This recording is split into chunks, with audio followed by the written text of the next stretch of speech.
Good morning. It's good to be back home. I consider Blessed Sacrament as my home because every time I'm here in the U.S., I normally come here to be with you. So faces are still familiar, but there are some who are not familiar to me. And some kids that I used to be with are now grown-ups. So some of them have grown up so big that I could no longer recognize them. Anyway, I'm here once again to say thank you. Thank you for all that has been. And thank you for praying for me. And thank you for being part of my life's journey as a priest. And now I am the Bishop of the Diocese of Talibon in Bohol. If you still remember, I'm here way back 2005 until 2008, and comes every summer from 2009 until 2011. And you always remember me as Father Danny. So now I am Bishop Danny. So somebody came in and said, "Hi, nice hat." This is not a hat, this is a mitre. So, well, anyway, so I'm glad to be here to say thank you for everything and for being part of my life. So the best thank you is to celebrate Mass with you. After all, the Eucharist is our thanksgiving to God for all the many blessings that He has shared to us.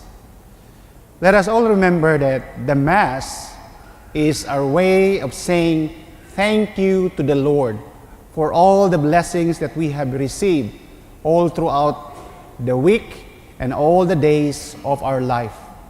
The reason why we come every Sunday to celebrate the Mass is not because we are obligated as Christians to be here. No, it's not about obligation. It's about saying thank you for the blessings that we have received every day in our life and all throughout the week. Saying thank you will certainly expand our hearts to become more loving, more obedient, more caring, more compassionate, more merciful. Today, as we are gathered here, we are once again reminded that in life, there is more to it than acquiring riches and wealth. We all know the story of the famous rich man, Steve Jobs.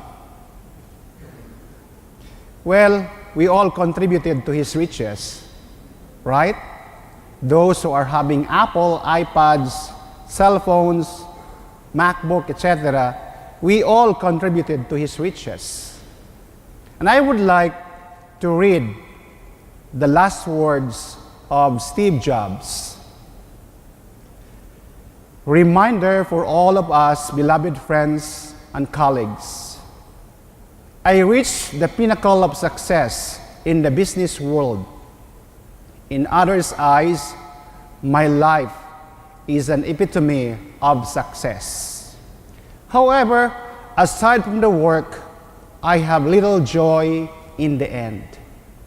Wealth is only a fact of life that I am accustomed to. At this moment, lying on the sick bed and recalling my whole life, I realize that all the recognition and wealth that I took so much pride in have paled and become meaningless in the face of impending death. In the darkness, I look at the green lights from the life, supporting machines, and hear the humming of mechanical sounds. I can feel the breath of God, of death, drawing closer. Now I know when we have accumulated sufficient wealth to last our lifetime, we should pursue other matters that are unrelated to wealth.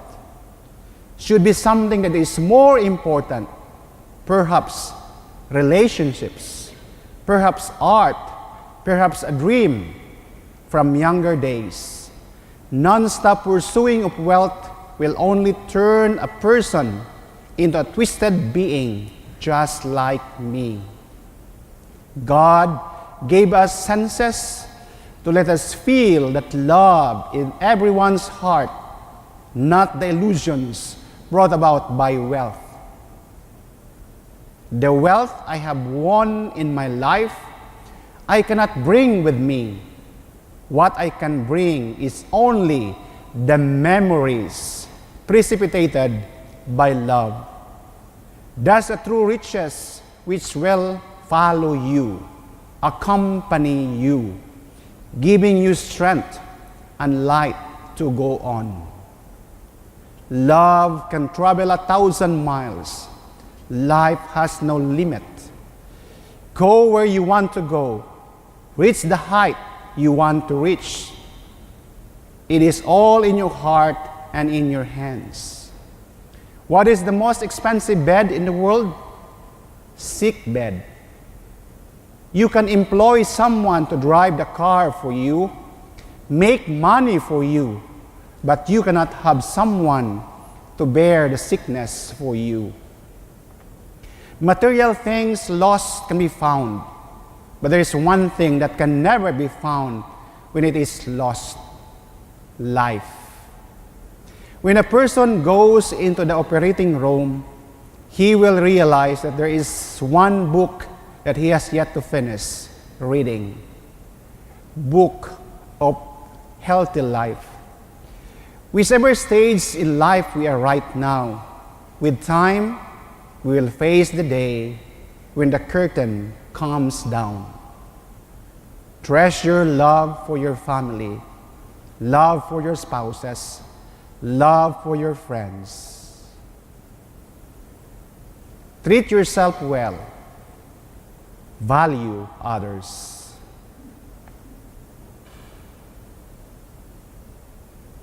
From Steve Jobs, reminding us that it is not about wealth that matters in this world. It's about how we relate to one another. It's how we love each other. You can have everything, but life will certainly be a misery if you have nobody with you, if nobody cares and love you. You can have everything, but life will be empty and meaningless when your relationship is broken. It is very sad to note that there are families breaking down because of inheritance, because of properties. And people thought that properties are more important than relationships, than brothers and sisters. Some would exchange brothers and sisters for properties. Money is important, but it will not certainly make us happy. Steve Jobs has everything, but in the end, with all his money, he realized that what matters most is love.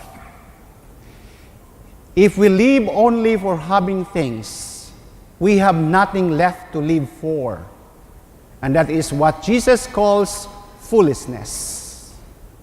It is indeed a great tragedy if it turns out that what we possess starts possessing us.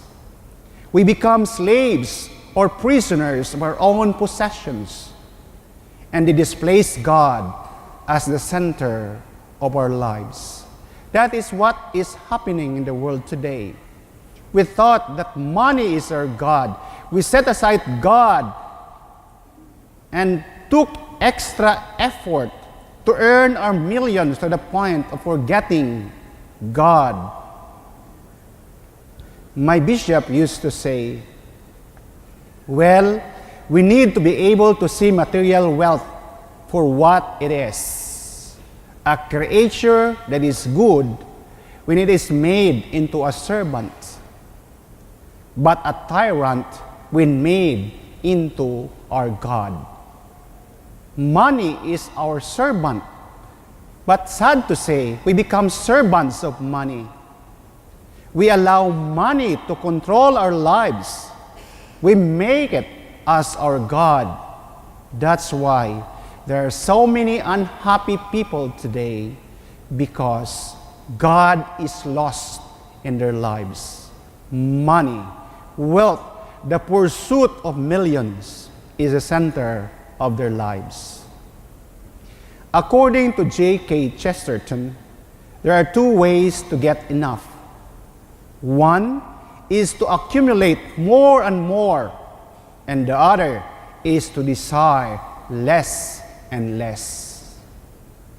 Would you prefer working to death to have more of more but never feel satisfied?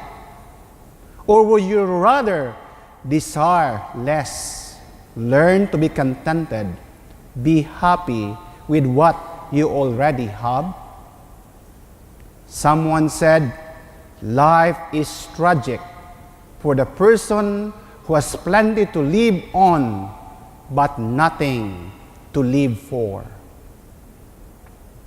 We have to open our minds and hearts to realize that everything we own will be gone. It will be taken or wrestled away from us, no matter how strongly we hold on to it. There is no coffin that is invented yet that can accumulate all our wealth.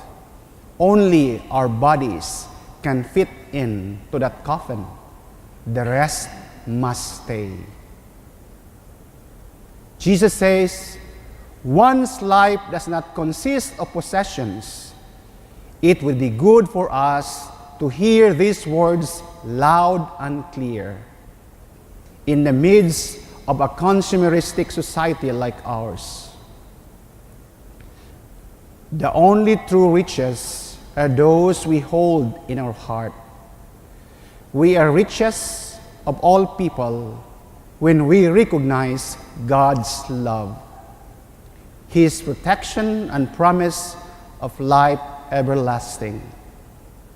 What truly matters is the inheritance that only God can give, the fullness of eternal life. Let's work hard for the eternal life and not on the things on earth that can never bring us to the fullness of eternal life. Vanity and vanity and vanity will not make us happy. It's humility and humility and humility and the willingness to accept that without God in our life, life has no meaning. Without relationship with God and others, life will always be an empty life.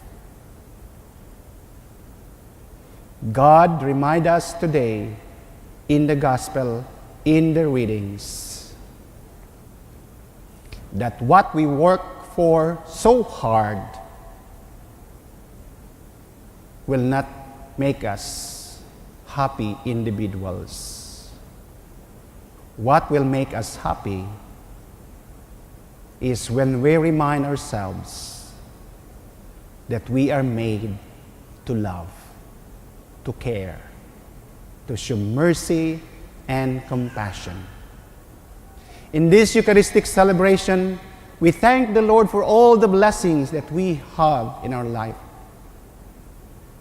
And in this, we also remind ourselves that the best thank you that we can give to the Lord is a life of mercy and compassion. Be merciful as the Father is merciful. Be compassionate as the Father is compassionate. Be forgiving as the Father is forgiving. With all this, we can be the richest, the happiest person in this world.